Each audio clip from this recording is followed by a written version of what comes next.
योगीश्वर पूजन भगवान सर्वात्मक लक्ष्मी नारसिंह प्रियतान्नो मे अक्षतोदकं विसृजेतु द्वादशाक्षरेण प्रत्यक्षरं द्वादशवारं द्वादशवारेण ओम नमो भगवते वासुदेवाय द्वादशाक्षरेण पूजयिष्ये अभ्यर्चा निवेद्य केशवाय दामोदरन्तमावाहयामि केशवाय नमः नारायणाय माधवाय नमः विष्णुनाम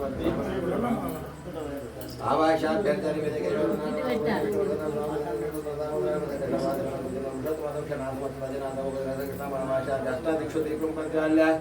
सुगंध द्रव्य सर्वतो धूपयुक्ता द्वादशाक्षरेण अभिषेकार्चन पूजा करिष्ये ओम केशवाय नमः अर्घ्यपाद्याचमनीयगन्ध पुष्पादितैरभ्यर्चा स्नानम् ओम केशवाय नमः नारायणाय नमः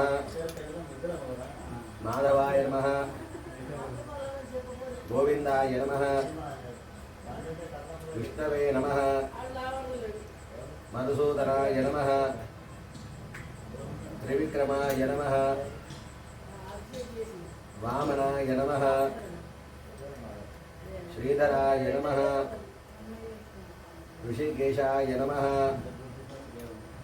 पद्मनाभाय नमः अर्घ्यपाद्य आचमनीयगन्धस्यात् स्नानम् ओम भद्रं कर्णेभिः शृणुयाम देवाः भद्रं पश्येमास्तिभिर्जत्राः प्रेरयैः सुष्ट्वागुं स्वस्तनभिः विषेम देवहितं यदायुः स्वस्ति न इन्द्रो वृद्धश्रवाः स्वस्ति न पूषा विश्ववेदाः स्वस्ति नन्तारिक्षो अरिष्ठनेमिः स्वस्ति नो बृहस्पतिर्दधातु ओम केशवाय नमः स्नानं समर्पयामि प्रथमावरणाय नमः केशवाय नमः स्नानं समर्पयामि ओम द्वितीयावरणाय नमः नारायणाय नमः स्नानं समर्पयामि माधवाय नमः तृतीयाय वरणाय नमः स्नानं समर्पयामि ओम गोविंदाय नमः चतुर्थावरणाय नमः स्नानं समर्पयामि ओम विष्णवे नमः पंचमावरणाय नमः स्नानं समर्पयामि मधुसूदनाय नमः षष्ठावरणाय नमः स्नानं समर्पयामि त्रिविक्रमाय नमः सप्तमावरणाय नमः स्नानं समर्पयामि वामनाय नमः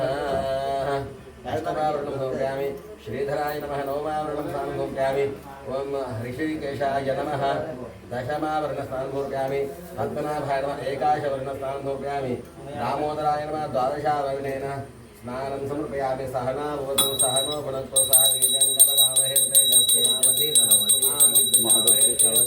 ओम शांति शांति शांति ओम सहना भवतु सहनो भुनक्तु सह वीर्यं करवावहै तेजस्विनावधीतमस्तु ओम शांति शांति शांति ओम नमो नमो भवति जायमानोन्नः अंके सुभगा मे चक्रे भागं देवेभ्यो विददात्याय सुभगमासरति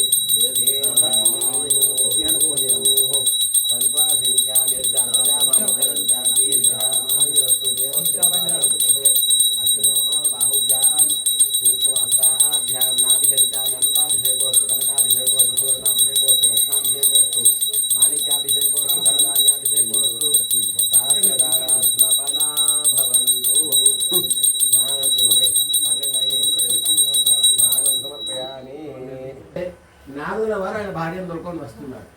హిరణ్యకశ్యపుడు వారి భార్యను చేతిలో కొడుకొని వస్తుంటే నారదుడని అడుగుతాడు హిరణ్యకశ్యపుడు, నా భార్య నువ్వెందుకు దొరక వస్తున్నావు, ఆమె అంతఃపురంలో ఉండాలి కదా అంటే అప్పుడు నారదుల వారు చెప్తారు, అయ్యా నువ్వు తపస్సుకు వెళ్ళిపోయినావు, ఇంట్లో ఏమైతే నీకేం గుర్తున్నది, ఇంద్రుడు వచ్చిండు నీ భార్యను ఎత్తుకపోతుంటే నేను కాపాడినా. ఎందుకు వచ్చిండు ఇంద్రుడు అంటే హిరణ్యకశ్యపుడే ఇంతటి రాక్షసుడు అయితే వారి కడుపులో పుట్టాడో ఎంతటి రాక్షసుడు పుడతాడో, అందుకే ఆమె నప్పేస్తాను ఇంద్రుడు తీసుకుపోతుంటే నారదుడు వచ్చి ఆపి నువ్వు తీసుకువెళ్ళకు, ఆమె కడుపులో ఉండేటోడుతోనే హిరణ్యకశ్యపుడు యొక్క మరణం ఉన్నది కాబట్టి నువ్వు తీసుకువెళ్ళకంటే మరి ఇప్పుడు ఏం చేయాలి, మళ్ళీ నేను ఇప్పుడు వాపసు పోతే అక్కడ హిరణ్యకశ్యపుడు వస్తే నన్ను చంపేస్తాడని ఇంద్రుడు అని నేను ఓనంటే నారదుల వారు ఆమెను తన ఆశ్రమంలో పెట్టుకొని శ్రీమద్ భాగవత కథామృతాన్నంతా కూడా ఆమెకు ఉపదేశం చేస్తాడు. అందుకే నీళ్లు పోసుకునేటువంటి వాళ్ళకు భాగవతం వినిపివ్వాలని చెప్తారు. అటువంటి అంటే ప్రహ్లాదుడు లాంటి పుడతాడు అనేటువంటి సామెత గట్టిగా పుట్టలేదు. భగవంతుడు మన పూర్వీకుడు చెప్పేటువంటిది ఏది కూడా గట్టిగా చెప్పలేదు. భాగవతాన్ని చెప్పడం ఎందుకు చెప్పిస్తారు అంటే తల్లి గర్భము నుండే భాగవంతుడి యొక్క తత్వాన్ని తెలుసుకున్నటువంటి వాడు ప్రహ్లాదుడు. అంటే ఆ జీవి వేరు మనం వేరు, అయినా మనం ప్రయత్నం చేయాలి.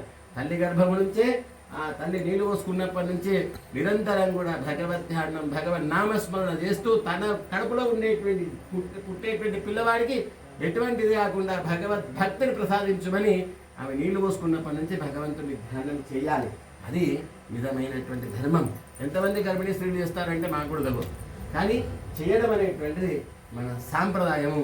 ఆ యొక్క లీలావతికి ఆయన బ్రహ్మోపదేశ భాగవత కథామృతం చెప్తుంటే నిద్రాయాం కారణం త్రీనేట, నిద్రకు 3 కారణాలు. ఒకటి పుస్తకం పట్టడం నిద్ర వస్తుంది. ఒక్కొక్కడు అంటాడు నాకు నిద్రనే వస్తలేదు అయ్యా, ఎంత బండ లేదా జపం చేయమను జపమాల కారణం. మరి కథ చెప్తుంటే నిద్ర వచ్చింది, ఆమె పడుకుంటుంటే కథ చెప్పేటప్పుడు కొంతమందికి అలవాటు అంటుంటారు. నారదుడికి ఆ అనే శబ్దం ఊకారాలు వినబడుతున్నాయి. ఎవరు ఆమె నిద్రపోయింది మరి అంటే తల్లి గర్భంలో కల్లే నారదుడు కథ చెప్తుంటే ఆ గర్భంలో ఉండేటువంటి పిల్లవాడు ఊంకారం చెప్తున్నాడట, అంటున్నాడట.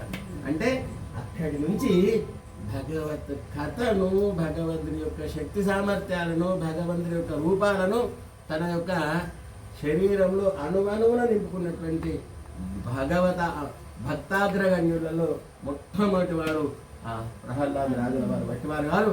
మరి అటువంటి ఆయన పుట్టంగానే నాదుల వారు నామకరణం చేస్తారు, ప్రహ్లాద అని నామకరణం చేస్తారు.